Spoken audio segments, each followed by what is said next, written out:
कल 76 लोकसभा निर्वाचन क्षेत्र चंदौली का नामांकन यहाँ कलेक्ट्रेट में मेरे द्वारा रिटर्निंग ऑफिसर के रूप में लिया जाएगा। यह प्रक्रिया 7 तारीख से प्रारंभ होगी और 14 तारीख तक चलेगी, जिसमें सुबह 11 बजे से दोपहर 3 बजे तक नॉमिनेशन पत्र प्राप्त भी किए जा सकते हैं और नॉमिनेशन पत्र सबमिट किए जा सकते हैं। 11 तारीख और 12 तारीख सैटरडे और संडे है। इन 2 दिनों में नामांकन नहीं लिए जाएंगे क्योंकि ये पब्लिक हॉलीडे है। इसके बाद 15 तारीख को स्क्रूटिनी यानी कि समीक्षा की प्रक्रिया पूर्ण की जाएगी और 17 तारीख तक को शाम को 3 बजे तक नाम वापसी की तिथि निर्धारित है। उसके पश्चात 1 तारीख को हमारे यहाँ वोटिंग होगी और 4 तारीख को काउंटिंग होगी। जहाँ तक तैयारियों की बात है, हम लोगों ने 3 लेयर सिक्योरिटी यहाँ पर तैयार की है। जितने भी कैंडिडेट या पॉलिटिकल पार्टीज़ अपने कैंडिडेट का नामांकन करना चाहते हैं, यदि उनको जुलूस या कोई कार्यक्रम करना है तो उसकी पूर्व अनुमति हम लोगों से वो प्राप्त करेंगे और उसके बाद ही अपना कार्यक्रम करेंगे। जहाँ तक यहाँ पर लोगों का और भीड़ का सवाल है, तो जीटी रोड तक हम लोगों ने बैरियर जो है लगाया है। वहाँ पर जो जुलूस है वहाँ तक आएगा, उसके पश्चात जुलूस समाप्त हो जाएगा और कलेक्ट्रेट के गेट तक जो कि 100 मीटर की दूरी है, वहाँ मात्र 3 गाड़ियाँ, जो कि भारत निर्वाचन आयोग का निर्देश है कि 3 गाड़ियाँ अलाउ की जाएगी। और उसके बाद कलेक्ट्रेट गेट से हमारे कक्ष तक जहाँ पर नामांकन लिया जाएगा, वहाँ पर 5 आदमी मान्यता प्राप्त पार्टियों के लिए और 11 आदमी अगर इंडिपेंडेंट कैंडिडेट है उस केस में अलाउ किए जाएंगे। नामांकन कक्ष के अंदर एक समय पे केवल 5 ही व्यक्ति अलाउ किए जाएंगे, जिसमें किसी भी प्रकार के सिक्योरिटी पर्सनल अलाउ नहीं किए जाएंगे। मात्र कैंडिडेट, उनके प्रस्तावक, उनके साथ अन्य 3 कोई व्यक्ति जो वो लाना चाहे, ये लोग आ सकते हैं। इसी प्रकार से स्क्रूटिनी की जो व्यवस्था होती है उसमें मात्र 4 लोग अलाउड होते हैं कक्ष के अंदर, जिसमें कैंडिडेट खुद, उनके जो प्रस्तावक है वो, उनके जो एजेंट हैं इलेक्शन के वो, और चौथा कोई भी अन्य व्यक्ति हो सकता है, जिसमें अधिवक्ता भी अलाउ किए जा सकते हैं। तो इस प्रकार से ये नामांकन और स्क्रूटिनी और नाम विड्रॉल की जो व्यवस्था ये रहेगी। जैसे ही 17 तारीख को 3 बज जाएंगे और नाम वापसी की प्रक्रिया पूरी हो जाएगी, उसके तत्काल बाद चुनाव चिन्ह या चुनाव प्रतीक आवंटन करने की कार्रवाई की जाएगी। सर, 5 विधानसभाएं हैं, कुल कितने मतदाता हैं? कुल मतदाता जो लोकसभा क्षेत्र चंदौली में है वो 28 लाख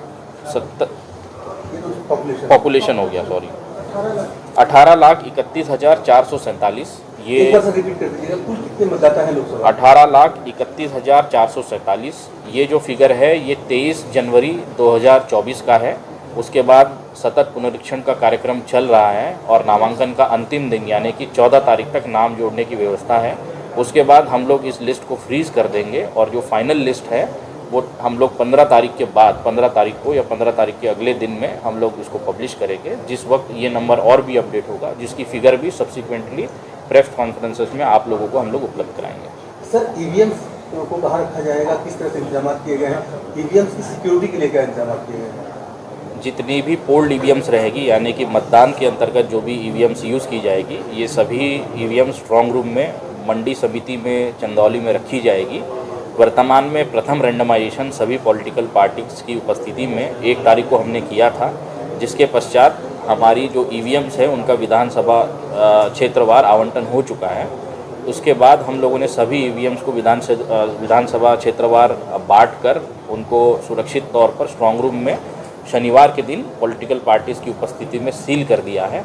अब इसका द्वितीय रैंडमाइजेशन 18 तारीख को जनपद में ऑब्जर्वर और पॉलिटिकल पार्टीज़ की उपस्थिति में किया जाएगा, जिसके पश्चात कौन सी ईवीएम किस बूथ पर जाएगी ये तय हो जाएगा।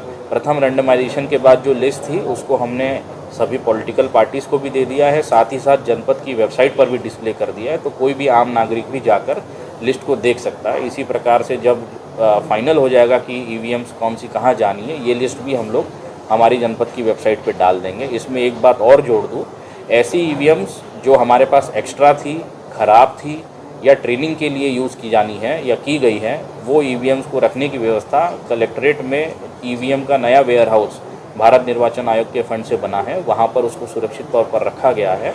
इसके साथ साथ चुनाव के दिन जो भी ईवीएम्स रिजर्व में रहेगी और यूज़ नहीं होगी, उन सभी ईवीएम्स को भी यहाँ पर ला के रखा जाएगा। सभी पॉलिटिकल पार्टीज़ को बता दिया गया है ऑलरेडी कि कौन सी ईवीएम किस श्रेणी की कहाँ पर रखी जाएगी।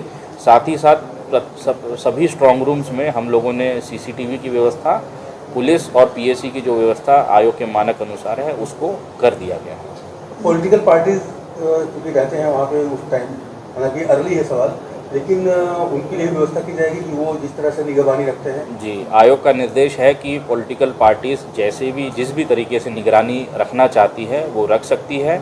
उनको वहाँ कैंप करने की व्यवस्था 24 घंटे के लिए अगर करना है तो उसकी भी अनुमति हम लोग दे सकते हैं।